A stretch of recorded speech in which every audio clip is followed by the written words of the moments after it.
자, 다음 수업 시작합니다. 우리 저번 시간에는 광주 학생 항일 운동까지 배웠었고, 광주 학생 항일 운동은 원래 광주에서 시작됐었던 학생들의 운동이었었지만은 신간회라고 하는 독립운동 단체가 지원을 해주면서 운동 규모가 전국적으로 커져서 3.1 운동 이후에 최대 규모의 운동이 된다고 했었습니다. 그래서 오늘은 저번 시간에 잠깐 등장을 했었던 바로 이 신간회에 대해서 자세하게 좀 배우겠습니다. 신간회처럼 민족주의 진영과 사회주의 진영이 다 합쳐져서 만들어진 이러한 운동의 단체를 뭐라고 하냐면은 민족유일당 운동이라고 합니다. 민족유일당 운동. 원래 민족주의와 사회주의는 함께 갈 수 없는 사이입니다. 저번에도 잠깐 몇몇 반에서 설명하긴 했었지만은 민족주의라는 것은 우리 민족이면은 하나로 똘똘 뭉쳐가지고 이제 독립운동을 해야 되는데, 사회주의 진영은 돈 많은 사람들을 적으로 생각을 해서 아무리 독립한다고 해도 저 돈 많은 놈들이랑 함께 안 해 라고 하는 그런 사상이 기본적으로 깔려 있습니다. 그래서 이 사회주의 진영은 약간 좀 분열적인 그런 모습을 보였었고, 그래서 얘네 둘하고 민족주의하고 사회주의하고는 약간 좀 사이가 좀 안 좋은 상황이었었고, 이게 결국은 나중에 남북한으로 나뉘어진다 그랬었죠. 우리나라가 그런 원인이 된다고 했었는데, 이 두 가지 주의를 가진 사람들이 한 곳에 모여서 일제시대 때 제일 큰 독립운동 단체를 형성을 했었던 게 바로 신간회입니다. 일제시대 때 있었던 제일 컸었던 독립운동 단체가 그렇기 때문에 굉장히 제일 중요한 단체가 되겠죠.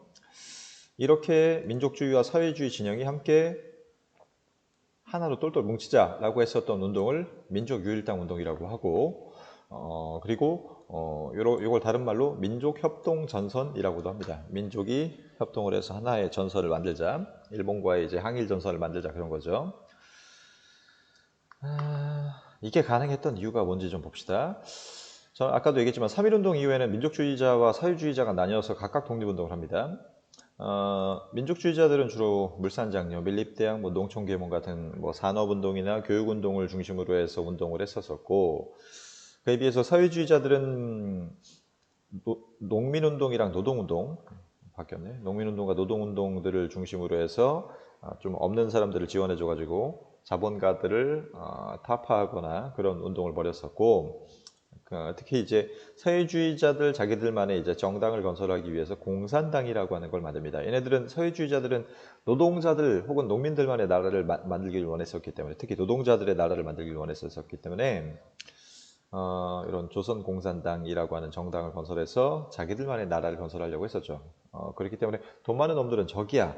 그래서 이런 밀립대학 설립운동을 했었던 있는 집안 자식들, 이런 놈들도 다 적이야, 원래는 사회주의자들은. 그래서 얘네들은 원래 함께하지 않는 애들이었었는데, 이때 이 두 세력에게 변수가 생깁니다.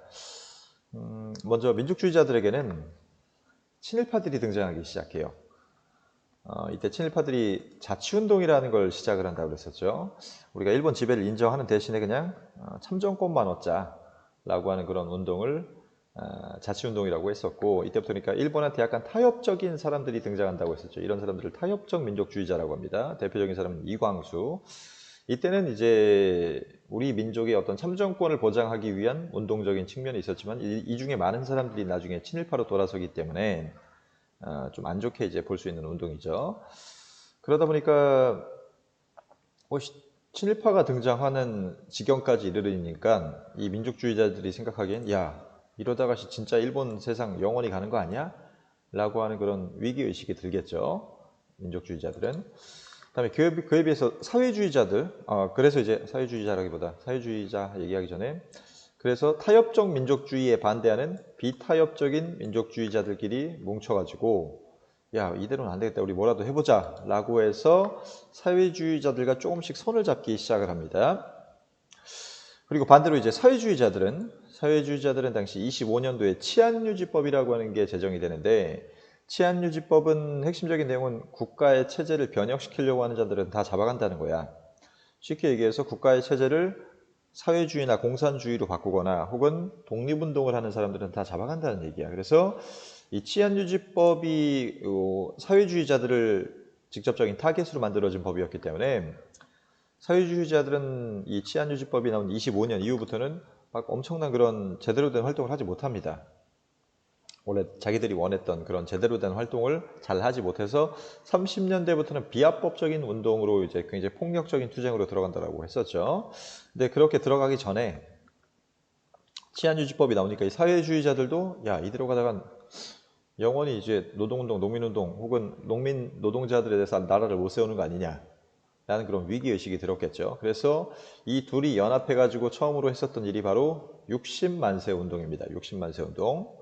60만세 운동에서는 비타협적인 민족주의자들인 천도교 계열과 그 다음에 여기 사회주의자 계열인 조선공산당의 몇몇 인물들이 참여를 해서 만세운동을 일으키려고 했었죠. 근데 둘 다 발각돼가지고 결국은 학생들만 일으키긴 했었지만은, 그래서 이 둘이 연합했었던 최초의 사건이 바로 60만세 운동이고, 여기에서부터 얘네들이 공감대를 얻기 시작해요. 야, 우리가 뭔가 좀 하나 같이 할 수 있구나. 원래 민족주의자랑 사회주의자는 같이 갈 수 없는 줄 알았는데 이렇게 60만세 운동으로 해보니까 된단 말이야. 우리 목표가 똑같아. 일단은 일본을 물리치는 게 우리 우선 목표였었기 때문에.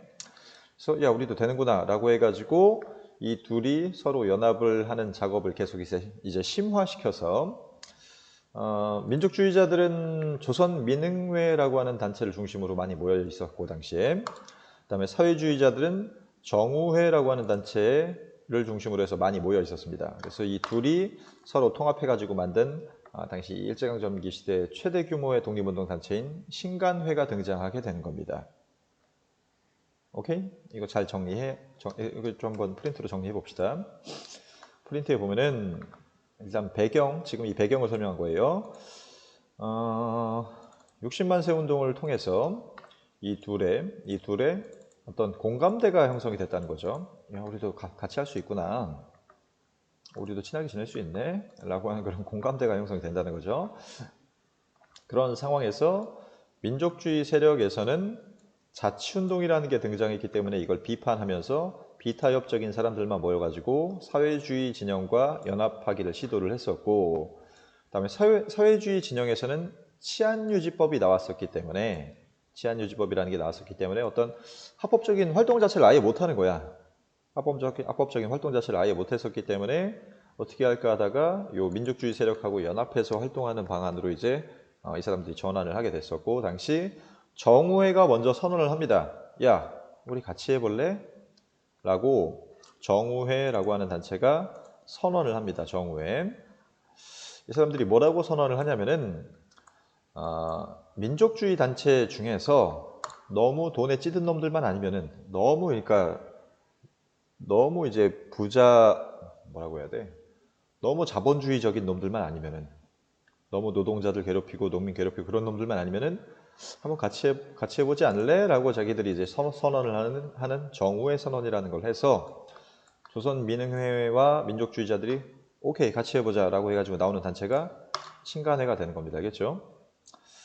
자, 그렇게 해서 27년에 신간회가 결성이 되는데, 이때 당시에는 해외 배경도 어느 정도 도움을 줍니다. 왜냐하면 만주에서는 당시 삼부 통합운동이라는 게 일어나요.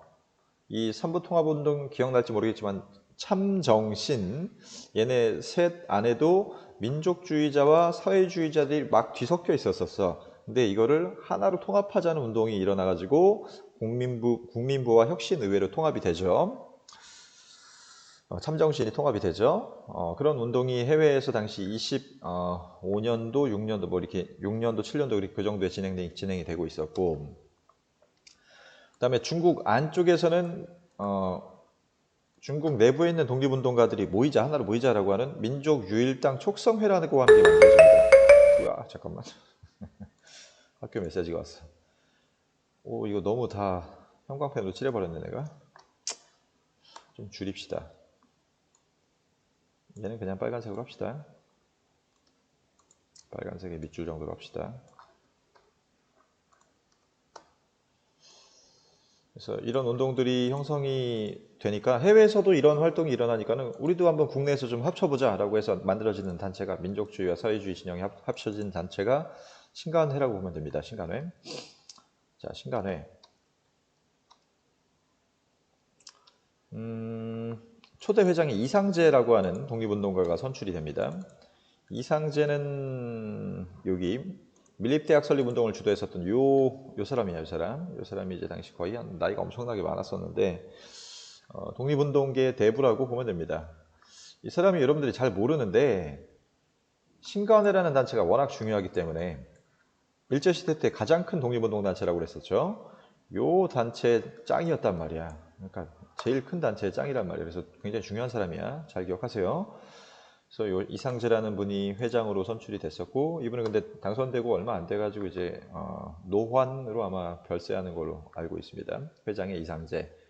알아두세요. 이 사람 독립협회 얘기할 때도 나왔었어요. 예전에 독립협회 할 때도. 그리고 서울에 본부가 있었고, 당연히 서울에 본부가 있고, 각 지역에 지점이 설치가 됐습니다. 140여 개나 전국에 설치가 되어 있었고, 회원이 4만 명이 됐었어요.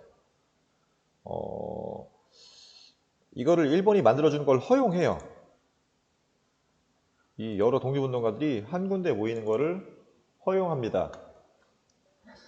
20년대가 되면 일본이 그 출판 집회 결사, 언론 출판 집회 결사의 자유를 허용을 해주면서 단체들이 국내에서도 만들어지게 돼서 전에 봤었던 밀립대학 설립단체나 물산장려운동 단체 같은 것들이 만들어져서 이런저런 운동들을 하는데 이거 허용해줬단 말이야. 그러면서 이제 신간회도 허용을 해줘요. 신간회도 허용을 해주는데 일본 입장에서는 독립운동가들이 대놓고 활동을 하는 거야. 그렇기 때문에 얘네를 관리하기가 편했었어. 얘네가 어디서 무슨 활동을 하는지 다 보였단 말이야. 그리고 우리나라 사람들의 입장에서는 대놓고 독립운동은 못하지만은 이런저런 이제 조선 시민들을 위한 활동들을 여기 신간회에서 하기 위해서 만든 측면이 있었습니다. 그리고 사회주의자들도 마찬가지로 치안유지법으로 활동이 얘네가 완전히 불가능해졌기 때문에 여기 이제 민족주의자들이랑 연합해서 합법적인 활동을 하겠다라고 이제 하면서 이제 나온 것이 바로 신간회라고 보면 됩니다. 그래서 전국에 140여 개의 지점이 있었고 회원 수가 4만 명이고 조선 사람들이 뭐 불리한 일을 당하면 가서 도와주는 거야. 가서 보면은 주로 했던 활동은 여기 보면은 지방 지점을 중심으로 했었는데 강연, 연설회 같은 걸 하거나 야학, 애들 도와주거나 애들 이제 가르쳐 주거나 아니면 착취기관을 배격한다. 예를 들어서 임금을 안 줬어. 임금체불. 일본 놈들이 임금을 안 줬어. 그러면 신간 애들이 떼거지로 몰려가가지고 막 항의하고 법률 자문해주고 막 그러는 거야. 그리고 농민운동, 노동운동 이것도 그렇고 여성이 어떤 피해를 당했다 하면 또 가가지고 도와주고 형평운동, 백정들이 당시 일으켰던 운동인데 백정들 신분제도가 가부개혁 때 없어졌는데 백정들이 아직도 좀 차별을 받는 그런 상황이었었어요. 이 가부개혁이 1894년에 이제 신분제도를 없애버렸는데 아직 40년, 30년이나 지난 이 시점에도 사람들이 백정들을 막 차별을 하니까 일어난 운동이 형평운동이었었고 이걸 지원해주는 역할을 합니다. 그리고 동맹휴학을 지원해줬는데 특히 광주 학생 항일운동에 진상조사단을 파견을 해서 이게 어떻게 된 거냐? 한국 애들이랑 일본 애들이랑 싸우는데 왜 우리나라 애들만 잡혀갔냐? 라고 하면서 항의도 하고 그 다음에 대규모 집회를 개최하려고 그랬었어. 서울에서. 대규모 이걸 민중대회라고 합니다. 대규모 민중대회를 개최하려고 했었는데 일본이 이걸 허용하지 않습니다. 일본은 신간회라는 단체가 만들어진 건 허용했고 이런저런 그냥 소소한 활동을 하는 것까지는 인정해줬어. 이런 얘네 뭐 수업도 하고 그리고 뭐 돈 떼였으면 돈 떼인 거 찾아주는 것 정도 인정. 그래 괜찮아.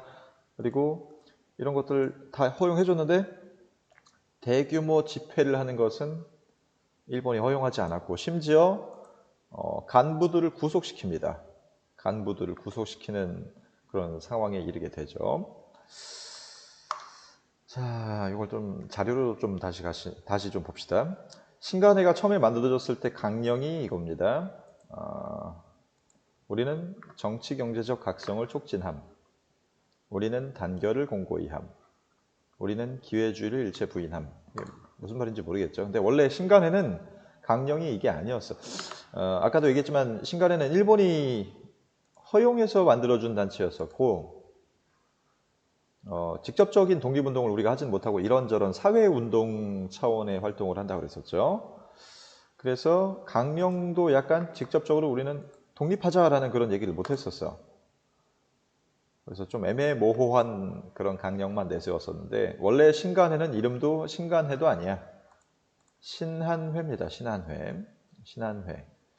네, 여기 한자가 들어가니까는 일본이 이 신간회가 처음 만들어질 때 이거를 허용하지 않습니다. 야, 니네 이름 바꿔라고 해가지고 이름이 바꾼 게 바로 신간회입니다. 그리고 원래 강령도 민족이라는 단어가 굉장히 자주 들어옵니다. 우리는 조선 민족의 어떤 어려운 문제 해결을 도모한다. 이게 바로 이 내용이죠. 우리는 정치 경제적 각성을 촉진한다. 우리가 도와주겠다 이거야. 조선 민족이 어려운 거 도와주겠다. 우리는 단결을 공고히 한다. 인데 우리는 민족적 단결을 도모한다가 원래 강령의 내용입니다. 이건 그러니까 이 두 번째 조항 내용은 사회주의자와 민족주의자, 사회주의자든 민족주의자든 서로 구분하지 말고 그냥 우리 민족이면 단결하자 그런 거죠.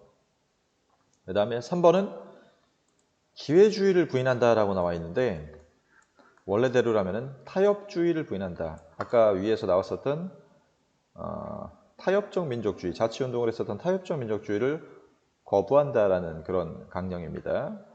그걸 기회주의로 표현했는데 기회주의도 근데 비슷한 말이기는 해요. 기회주의는 내가 출세할 기회가 있으면은 여기 붙었다 저기 붙었다 박쥐처럼 왔다 갔다 하는 놈들을 기회주의라고 합니다. 기회주의. 이렇게 보면 이제 신간의 강령이 제대로 좀 보일 거고, 창립식에는 회원이 250명, 청중은 1000명이 참여해가지고 축하를 해줬었고, 요게 이제 대규모로 모였던 거는 처음으로 모였는데 이 이후로 대규모로 모이는 걸 허용을 안 해줬어. 왜냐면 한국인들이 모이면은 옛날에 이제 일본 애들은 옛날에 무슨 운동의 악몽이 떠오르는 거야? 3.1 운동의 악몽이 떠오르는 거지. 그래서 못 모이겠어요. 그래서 특히 광주 학생 항일운동 때 집회한다고 하니까는 신간의 간부를 다 체포해 갑니다. 다 체포해 가고 신간에는 우리 학교를 치자면 반장, 부반장이랑 뭐 교장 선생님들 다 잡혀간 거야. 그럼 너네 학생들만 남아 있으니까 막 우왕좌왕 할 거 아니야, 그렇지? 우왕좌왕해서 제대로 운영이 안 됐었고 새로 뽑혔던 지도부가 약간 좀 이상해져요. 좀 쫄았던 것 같아. 전에 있었던 이제 신간의 간부가 다 잡혀가니까는 새로 뽑힌 간부들은 좀 조심조심해요. 예를 들어서 전북일보에 당시 이런 기사가 하나 올라옵니다. 조선 사람들은 도적의 근성을 가져서 아이들의 물건을 훔친다. 솔개와 같은 못된 근성을 버리지 않는 한 우리는 동물적 대우를 주는 것이 당연하다. 아무리 봐도 일본 놈이 쓴 글 같은데 전북일보에 올라왔어. 옛날 같으면 신간회가 가가지고 막 항의하고 이거 기사 내려라 하면서 난리 법석을 피웠을 텐데 새로 뽑힌 신간의 간부가 뭐라고 얘기를 하냐면은 경거망동하지 말고 신중히 하자. 그리고 경거망동한 언동을 피하자, 신중히 하자 라고 하면서 비교적 냉정한 태도로 사실을 조사만 했다 라고 하는 그런 모습을 보입니다. 그러니까 옛날에 신간회 같은 경우는 찾아가가지고 막 항의하고 때려 부시고 막 때려 부수는 것까지는 아니어도 어쨌든 막 법률적으로 변호사 데려가서 막 법률적으로 막 따져보고 니네 이거 기사 내려 하면서 조선인들의 문제를 해결해 줬는데 새로 생긴 지도부는 그냥 냉정한 태도로 가만히 있기만 하는 거야. 그러니까 뭐라고 활동을 하면은 다시 잡혀갈까봐 제대로 활동을 못 하는 거죠. 자, 그래서 신간의 지도부가 좀 이상해지죠. 자, 그래서 보면은 강령도 체크를 합시다. 민족 단결, 정치 경제적 각성, 기회주의를 배격했었다. 그리고 자, 광주 학생 항일운동 이후에 민중대회를 하려고 하다가 간부들 대부분이 구속되고 나서 새로 뽑힌 간부가 이상한 사람들만 뽑힌다고 그랬었죠. 새 지도부가 약간 좀 일본하고 타협적인 모습을 보이는 거야, 이게. 이거 그렇잖아. 일본이 이런 글을 썼는데 여기에 대해서 아무 말도 못하고 있어, 지금. 그래서 일본하고 약간 타협하는 놈들이 아닐까? 이 새끼들 약간 친일파 아니야? 라고 하는 그런 타협적인 모습을 보이니까는 사회주의자들이 신간회의 해체론을 주장을 합니다. 해체. 새로 뽑힌 그 지도부가 대부분 민족주의자들이었는데 이 민족주의자들이 약간 타협적인 모습을 보였단 말이야. 그래가지고 사회주의자들이 이걸 해체하자고 주장을 하는 것을 해소론이라고 합니다. 해소론. 신간회가 해체됐을 때는 해체라고 안 하고 해소라고 합니다. 이 단어를 잘 기억하세요. 이걸 왜 해소론이라고 하냐면은 당시 소련에서 전 세계 사회주의자들한테 지령을 내려요. 야, 너네 노동자, 농민 중심의 어떤 그런 활동만 하고 더 이상 이제 민족주의자들이랑 같이 놀지 마. 쟤네들은 돈 많은 놈들하고 같이 놀지 마. 라고 하는 그런 명령을 내립니다. 지령을 내립니다. 그래서 코민테른이라고 하는 게 이제 있는데 거기에서 명령서가 내려와서 사회주의자들이 그 차례도 얘네 민족주의자들이 너무 쫄아가지고 있는 걸 마음에 안 들어 했었는데 소련에서 이런 지령이 내려오니까는 결국은 신간회를 해체하고서 신간회 안에 있던 농민과 노동자를 데려가기 위해서 신간회를 해체하려고 하는 겁니다. 그래서 여기 보면은 얘네 해수론에서 뭐라고 하냐면은 투쟁을 위하여, 그러니까 농민 노동자가 투쟁을 해서 돈 많은 놈들을 내쫓겠다 이거죠. 그 다음에 우익 민족주의자 정체 폭로, 돈 많은 놈들, 돈 많은 민족주의자들의 정체를 좀 폭로하기 위해서, 그리고 노동자와 농민 주체의 강대화를 위해서 우리는 신간회를 해체하고 거기 있는 농민 노동자는 사회주의 운동을 해야 된다는 거야. 신간회 안에 있었던 농민 노동자들은 사회주의 운동에 투입시키겠다라고 하는 거죠. 얘네들이 이제 해체론을 주장하는 제일 핵심적인 그 논리가 여기 있습니다. 신간회는 그 주도권이 소부르주아, 부르주아라는 건 돈 많은 놈들이야. 이 돈 많은 놈들에게 주도권이 있으니까는 소부르주아의 집단이다. 돈 많은 놈들끼리만의 집단일 뿐이다. 더 이상 우리가 여기 함께할 이유가 없다. 그래서 프롤레타리아, 이게 노동자입니다. 영어로. 프롤레타리아의 투쟁력 성장에는 현재 신간회는 장애물이다. 우리 노동자가 성장하기에는 현재 신간회는 장애물이기 때문에 그냥 해체해버리자 라고 해서 결국은 31년도에 해체가 됩니다. 그냥 요거 때문에 요 간부들이 다 잡혀가고 나서 새로 등장한 지도부가 약간 타협적인 민족주의적인 모습을 보였었고 소련에서 지령이 내려가지고 국제 공산주의적인 흐름도 변화했었고, 그래가지고 사회주의자들이 해체해버리자. 지금 있는 신간회는 우리 농민 노동자들에겐 이득이 없다. 라고 해서 결국은 해체합니다. 여기 비타협적 민족주의자들은 반대해요. 야, 이거 뭐하러 해체하냐. 우리 이렇게 다 모여가지고 좀 우리 세력을 강화시킬 수 있는데 왜 해체하냐. 라고 반대했었는데 결국은 해체됩니다. 신간회가 해체되고 나서는 우리나라에 특별한 큰 독립운동이 없어요. 그 뒤로부터는 큰 특별한 독립운동이, 저거 누구지? 누구냐 너? 아, 태훈이, 2반의 태훈이, 1반의 태훈이. 신간회가 해체되고 나서부터는 별로 큰 특별한 독립운동 단체가 나타나질 않습니다. 그래서 좀 아쉬운 점이 있어요. 이게 만약 그대로 있었으면은 한국인들 계속 도와주고, 농민들 도와주고, 노동자 도와주고, 여성, 백정들 막 도와주고, 학생들도 도와주고 하는 이런저런 도움이 많이 됐을 텐데, 이게 없어지고 나서는 우리 한국인들한테 도움이 되는 단체나 혹은 독립운동 단체가 특별하게 나타나는 게 없습니다. 그래서 신간회가 해체되고 나서의 아쉬운 점은 일단은 협동전선이 붕괴됐다는 거, 그리고 사회주의 운동은 아예 그냥 합법적으로 활동하지 못합니다. 이때부터는 비합법적인 투쟁으로 접어들게 된다고 그랬었죠. 30년대부터는. 그 다음에 비타협적인 민족주의자들은 조선학 운동? 그냥 학문적인 운동만 했었습니다. 당시 조선에 이런저런 문화를 연구하는 그런 연구 활동에만 주력을 하게 됩니다. 독립운동을 못해요. 아예 그냥 학술적인 그런 활동만 하고 독립운동을 아예 못합니다. 그래서 사회주의 진영은 아까도 위에서 얘기했었지만은 비합법적인 운동만 했다. 혁명적인 그리고 비합법적인 그런 항일 투쟁만을 했기 때문에 막 크게 뭘 일으키거나 하는 그런 활약은 없었습니다. 이런저런 아쉬움이 좀 있는데 어쨌든 신간회라는 것의 의미는 국내에서 있었던 독립운동 단체 중에서 제일 큰 규모였다는 거, 최대 규모다라는 거 알아두고 우리나라의 민족협동정선의 시초격이기 때문에 사회주의자와 민족주의자가 합쳐진 그런 첫 사례이고, 만약에 우리가 나중에 이제 통일을 하게 된다면은 남한과 북한이 통일을 하게 된다면은 요 신간회에 이 두 세력이 합쳐졌던 그런 사례를 참고해 볼 수 있겠죠. 이런 것들이 좀 의의가 될 수 있다. 이번 시간에 여기까지 하겠습니다.